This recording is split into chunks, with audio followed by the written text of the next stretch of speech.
Thanks. It is working for you. I'm sorry. That was Logan. You all give Logan a round of applause. Yes. Welcome. How's everybody feeling after lunch? It's bright in my face. Okay, I always want to be in the spotlight. Here I am. So between a scale of 10, I want to just burst with I feel so fantastic, to 1, I want to crawl out of here. Is anybody a 5 or below? Okay, this is actually a great place to be. We're going to get up and move some. So I want to ask everybody who's awake and who noticed the typo. I know you did. That was literally supposed to be to see if you are awake. And if you believe that, I have some land down the way. You have a question? Speak up. Oh, I thought this thing was very loud. I will be happy to speak up. Okay, tech guys, where's my volume on this? Or is it you? Fortunately, those sound system say that. I can move it closer. Well, the hearing is granted, but not until the TV unsaid that. But you just. Okay, let me get it closer and let's see. How's that? Is that better? Never thought I really needed to be mic'd, but here we are. All right. So I'm here to tell you today about embodied communication. Like, what does that mean? Just so you know, I didn't realize he was going to read an introduction, so I have one for you. But I did go from managing corporate accounts at Coca-Cola to fundraising and directing nonprofits right here, to realizing that if I continue to ignore system error in my body, the aches and pains, that I was going to head right toward burnout. And that's what I did. So for the past 25 years, I have been teaching and training everybody from young moms to corporate leaders how to decode their discomforts mentally, physically, and emotionally. Why is this important? Because we all need to communicate. Am I right about that? Yay. How we communicate either makes or breaks all of our relationships. Do we agree on that? Yeah? And what about that favorite saying? It's not what you say, but how you say it, right? And it is so, so true. And we're going to learn more about how we can do that as women, okay? It's a little bit different for the guys because we do tend to be more emotional. We feel things, and we tend to, ladies, broadcast that, sometimes not what we want to be said. I see a lot of nodding heads, yeah. And we love ourselves for that because we are emotional beings. The silent saboteur is something we're going to go through today. Does anybody even know what that is? Yeah? I love it. First of all, if you all have any questions, please stop me and ask, like if you need me to speak louder or what have you. We're going to define embodied communication and the power of it and what's important. I'm going to share with you the 5 foundations of impactful communication, radical acceptance, and personal pilgrimage, if we have time, and conclusion and action. All of these, by the way, are in my new book, and you should have a bookmark with a 50% off code, What's Messing with Your Messages. All right. The silent saboteur. Who has ever experienced somebody walking into a room and you instantly feel, oh, right? Yes, okay.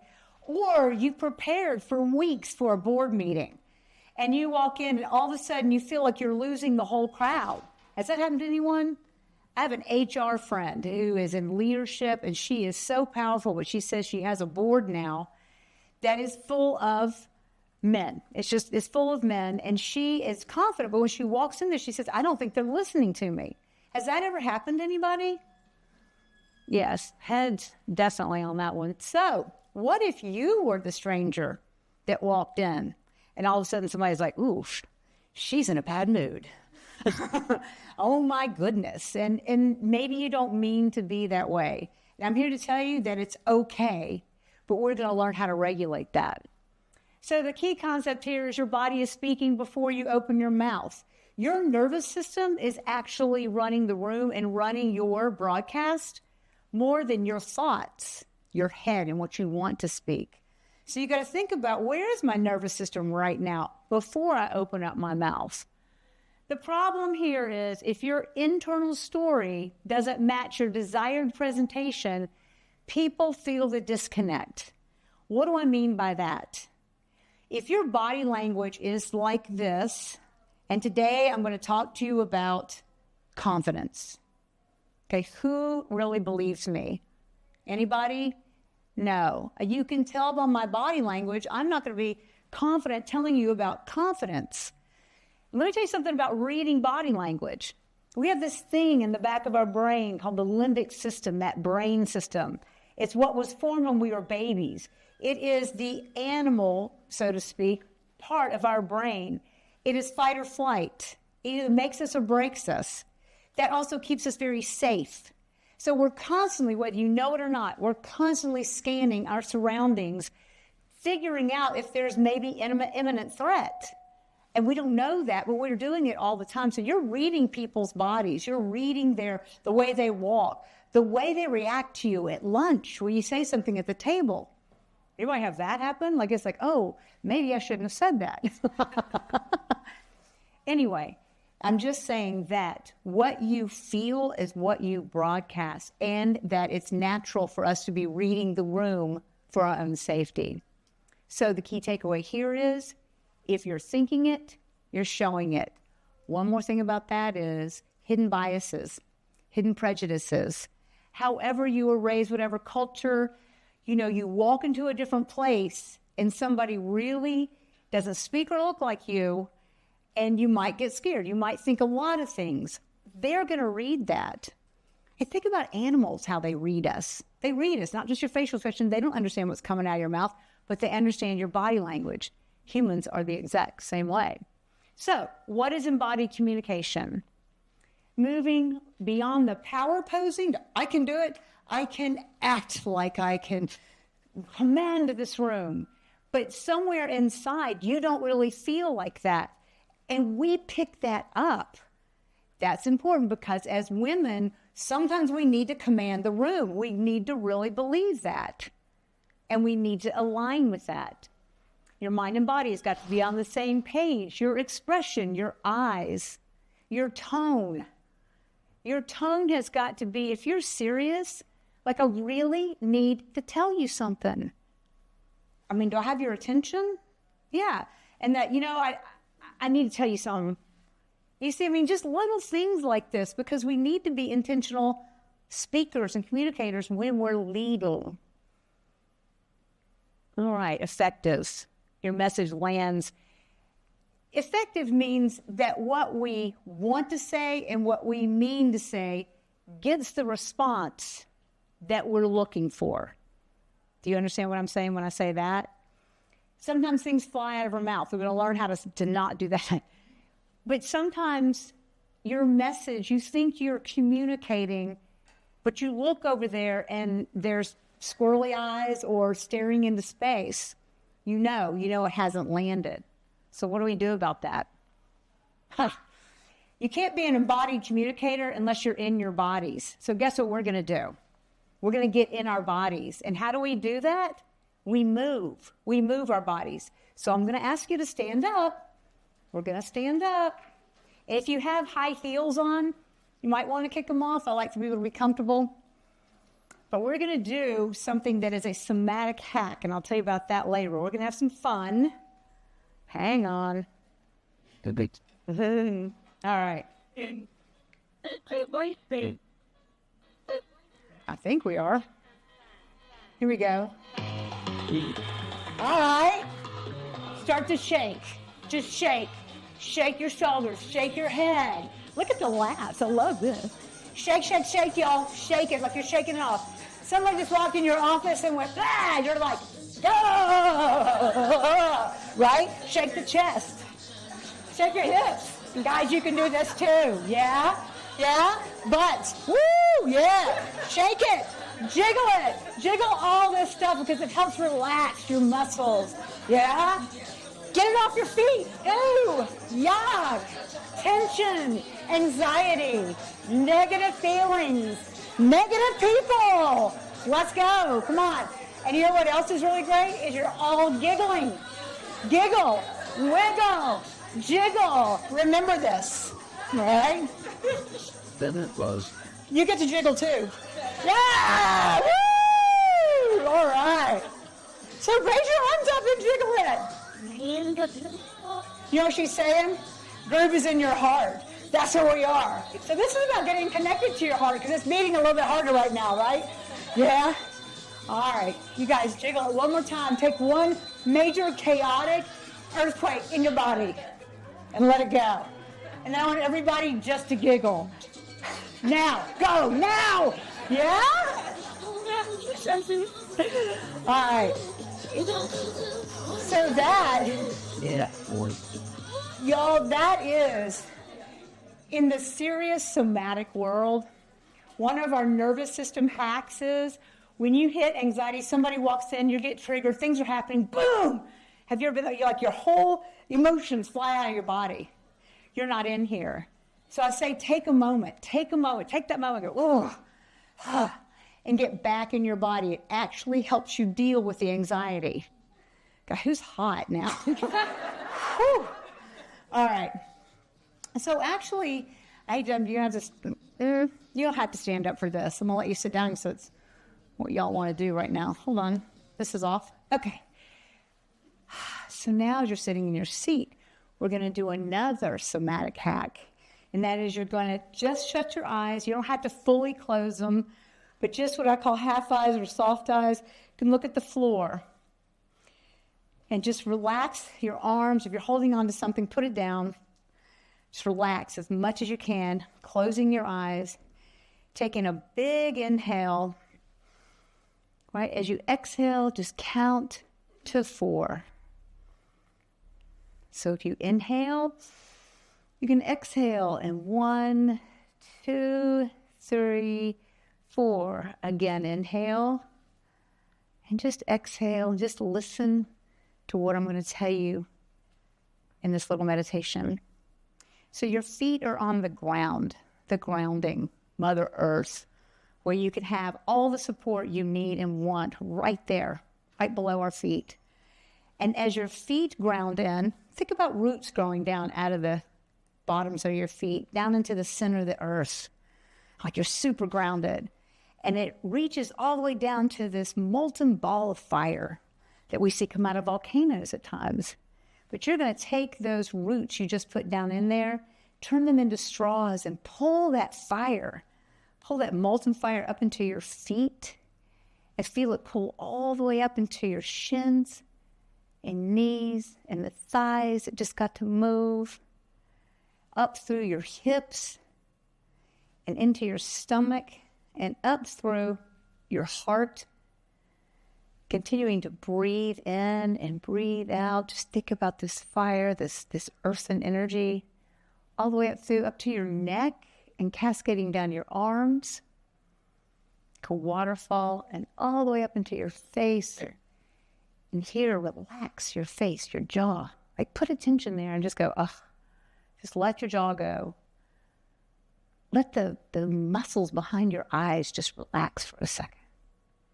Even your ears and now the top of your head. And as you open up to the ethers, pulling in some sort of golden energy, pull that down through your head and back to your face and down through the throat, chest, and shoulders that you just relaxed. Inhaling deep into the belly and letting that energy run all the way down to the earth. So now you are grounded, heaven and earth. Taking one more big breath, exhaling in 4 counts. And open your eyes. How do you feel? Okay. Next time you get into a situation where you are triggered or angry, or that person walks into the room, or something happens, or things that slam down your desk, or the kid did that thing at school again, all the things that can just massively just trigger your upset. Shake. I mean, just even wherever you are, shake a little bit. And then if you really need, I'm being told I need to speak more. Okay. When you need this moment to gather yourself, to ground yourself, to align yourself, this is when you do know that I'm not feeling right now, or I'm angry, or I'm sad, or something horrible's happened. You're bringing it to work. This is a time to shake, ground, and get one with what's going on and being honest, being really honest. And that's our next slide. So you just got a somatic hack you can take with you. All right, the 5 foundations of communication. The first one is self-knowledge. That is the moment we just had right now. How am I feeling right now? Am I sad, mad? Am I going to bite this person's head off? Am I going to, oh my God, strangle my kid? It's that moment, right? Take that moment, know where you are, and be honest with yourself. Understand your pre-speak dread. That is something that's in the book, but I was asked to speak one time. Right before I stood up, I completely got paralyzed. Has that ever happened to anyone? Somebody's like, okay, speak up now. See? Did you feel it? Just like this, like, oh God, she's pointing at me. So the internal versus the external knowledge. Reading the room and reading your lips, which is kind of a funny thing. You have to know where you are in the moment, and then where is the room? Where it's like I had to find out, how are you guys doing? Are we 10s? Are we 1s? Are we 5s? You know, are we hot? Everybody knows where they can get something to drink, yeah? The external, so reading your lips, you can read your own lips by feeling if they're pursed, you know, or people doing this, like, well, you know, they don't really want you to either hear what they have to say, or they don't want you to see their teeth, or they don't want to say. They don't really want to say.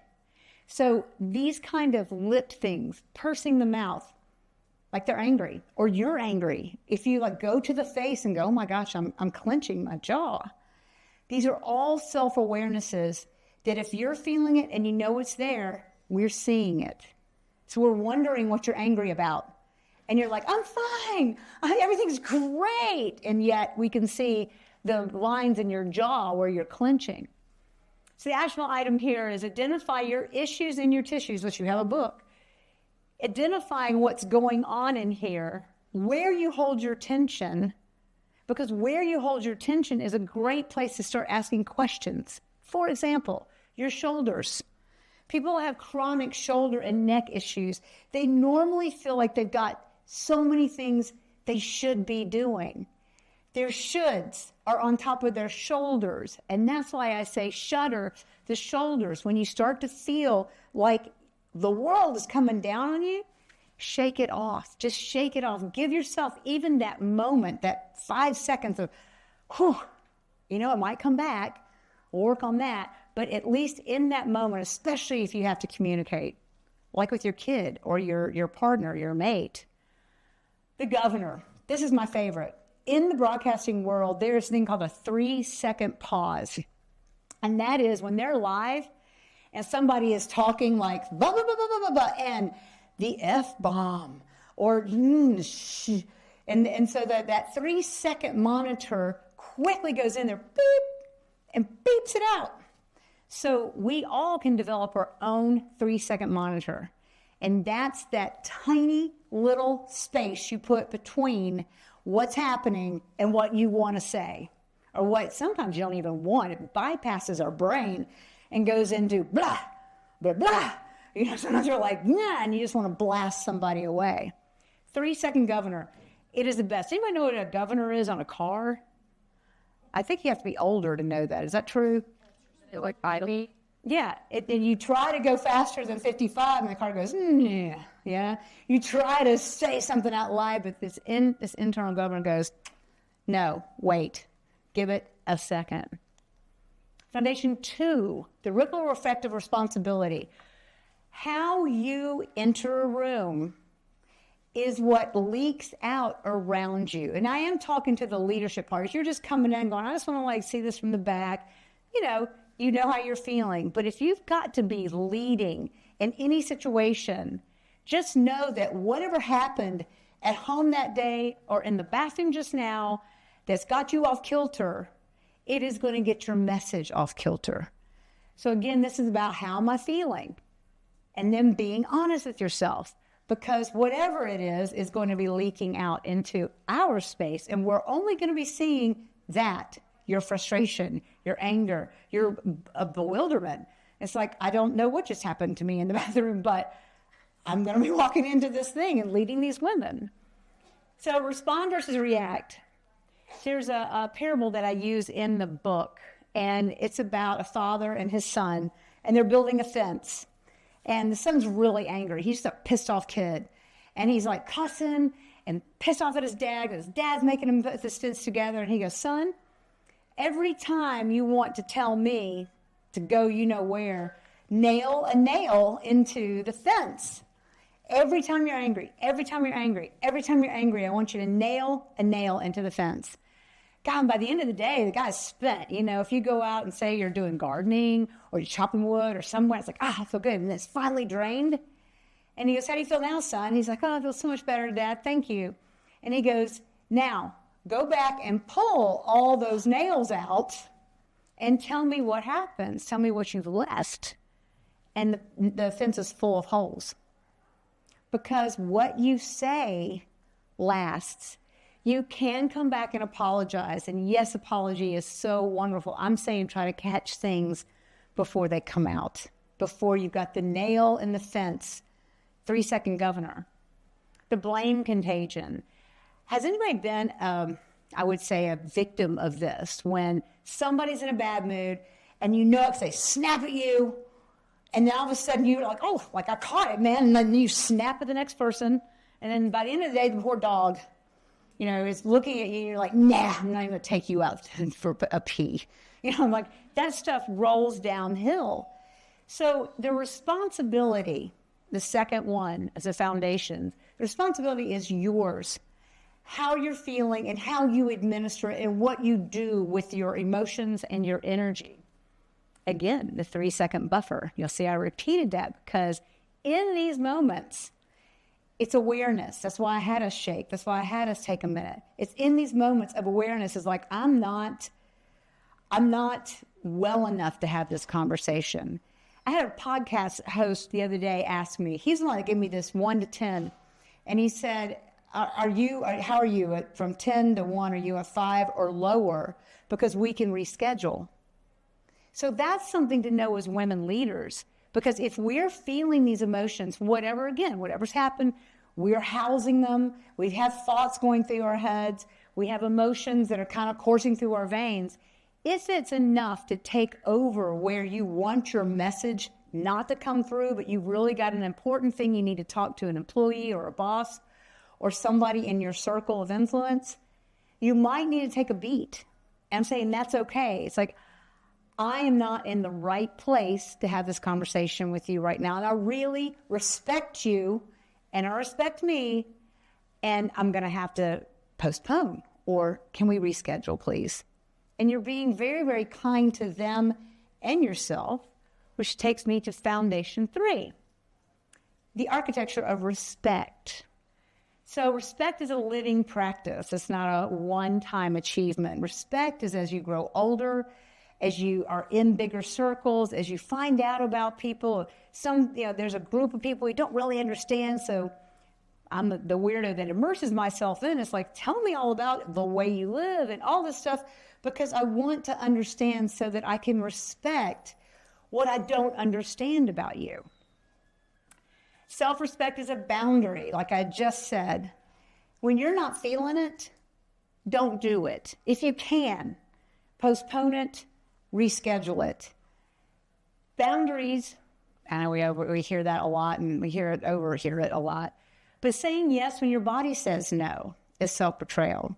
And I've been a big victim of that. I was one that always wanted to be accepted. So it's like, okay, I'll sleep on the floor if that's what everybody needs. I'll do that, and I'll do this, and sure, I can do that. And I was like this yes woman all the time. Yes, I can do it. Yes, I can do it. And I'd be like dragging my knuckles on the ground, but I'm fine. Yep, I'm fine. That betrayal tells your body that can't trust you. It's like, wait, hello, we're exhausted. In fact, you want me to take you out? Has anybody ever worked themselves so hard they got sick? Lots of nods, yeah? So this is about knowing before your body actually makes the big kaboom and say, if you're not going to listen to me, I'm going to make you listen to me. So that's about that. And cultural respect.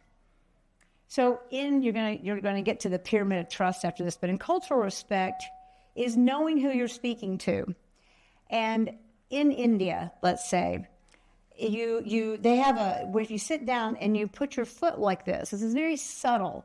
But if you do this, you're actually, that's a very bad thing. It's a disrespectful thing, because in their belief system, you are constantly stepping on bad spirits, ill spirits, the things you don't want in your life. This is what they do. So if you sit and you're doing this, you're actually facing like a big billboard, all the things, all the evil spirits that you have stepped on. It's odd, but if you don't know that and you do that, then they're not listening to you anymore. So it's really about learning who you're speaking to.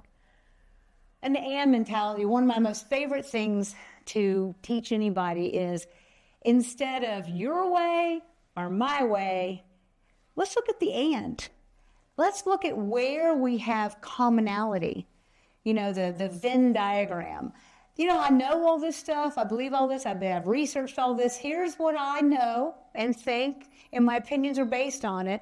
Let me hear yours. I don't have to agree, per se, but let's find where we cross.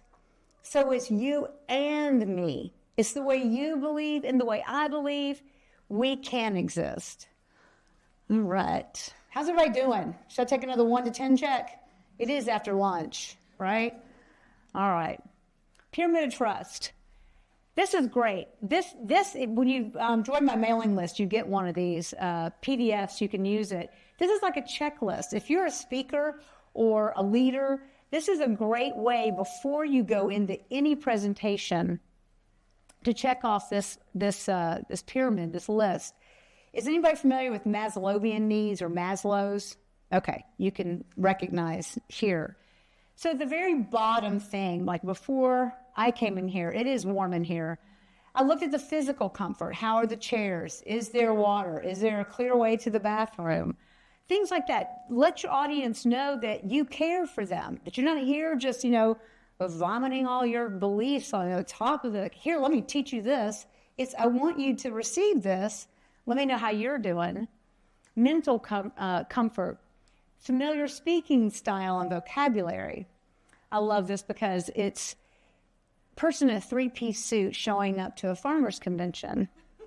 Yeah, I've seen that. And the guys and the women are all out there in their overalls going, oh, I don't know about this. So it's really knowing of the culture and the mental comfort. A lot of this has to do with the language that you use. You're going to a predominantly, let's say, religious group of people.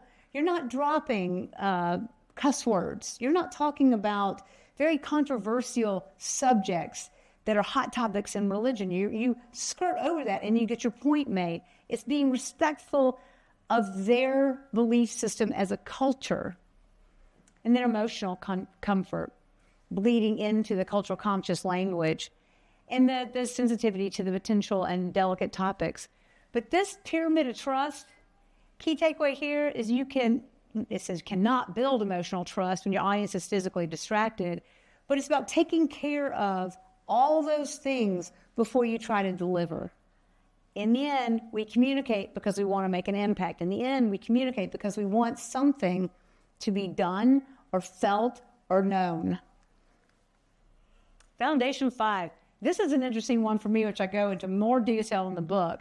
But the confidence matrix. Does anybody know the difference between confidence and esteem? Did y'all know there was a difference? Okay, cool thing about this is confidence is something that you do.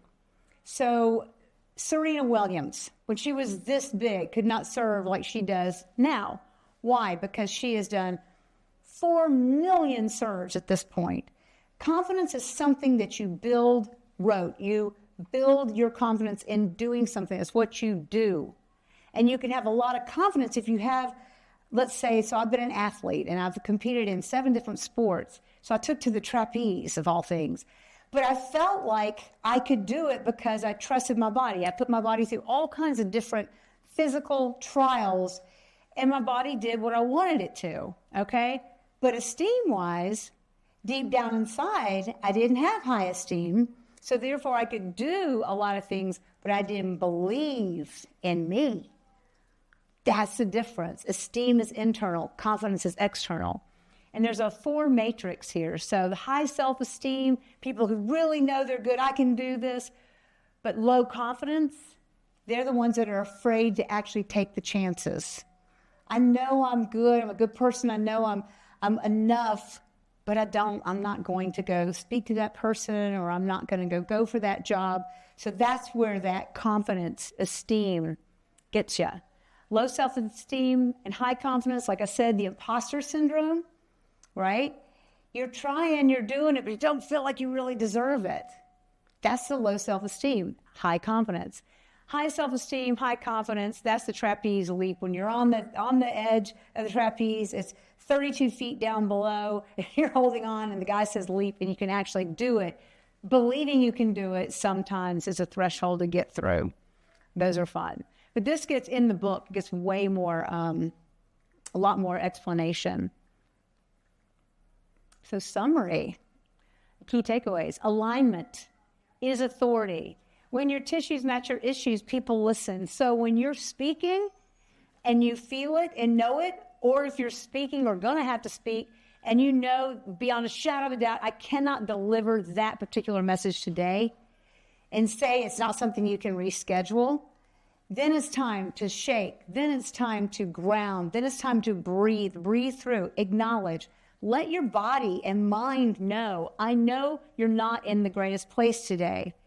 And sometimes, and I tell speakers this, it's okay to tell the audience, I just want you to know I'm not at my top game today. I'm okay. I can't wait to deliver this to you.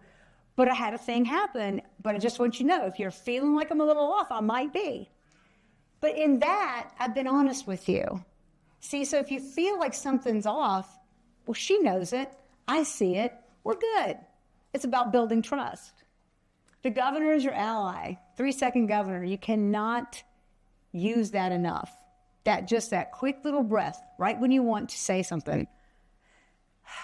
Again, even in the miniest little grounding moment, take a breath.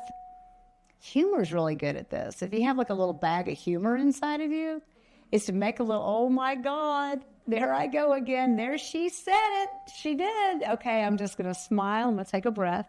I'm going to think about what I'm going to respond to. They'll respect you more, and you respect yourself more. Trust is tiered. It's in the pyramid. Address the physical comfort before emotional connection. It's good to ask, like, how are you feeling today? You know, we haven't ever talked or whatever. Like, you having a good day? And then they're like, wow, she cares about me instead of just what she wants to say. And then embodiment is the goal. Stop surviving and start living your whole truth. When you embody your message, and you all, this is the one thing I love to impart, especially on women. We all have stories. We all have such rich, beautiful, colorful lives. Share them with us. Share them. It's how women really connect. Women, men, but women really connect when we share. I'd say intimately, but honestly with each other. I had a guy say this to me yesterday. He's a speech enhancer. And he said, you know, if I put 10 women for 10 minutes in a room, they're going to walk out friends. I'm like, really? Is that strange? And he goes, yeah. I said, if you put 10 men in a room for 10 minutes, he goes, oh, no. They won't even. Yep, they'll be like, hey, see ya. Right? I don't know that. I'm not disparaging any men, but women love to connect. We love to include. It's kind of just in our genetics. But as we do this, as powerful women, how do we speak so that we are taken seriously, right? Being honest with ourselves, being honest with each other, being honest with our audience, how you're doing and what you're saying is broadcasting the same message. And we have trust in you. We want to listen to you. So there you go. Embodiment is the goal. Action plan. Everybody take out their phones. Take out your phones. This is my mailing list. Please get on my mailing list because I have books that come out. You have the QR code in your bags. The book is 50% off because of you ladies. Until Monday, I got the publisher and Amazon. I'm like, put it at 50%. I'm giving them 4 days. So y'all have time to get it. It's at 50%. What's messing with your messages, spelled the correct way, is on Amazon. And it really goes into a lot more detail, but fun. I do keep it fun. I like for us to learn and have fun with ourselves and with each other. So, questions. Spam. So, as I'm talking to both of my daughters, I have a very readable face. So, Let's go. it's just been a so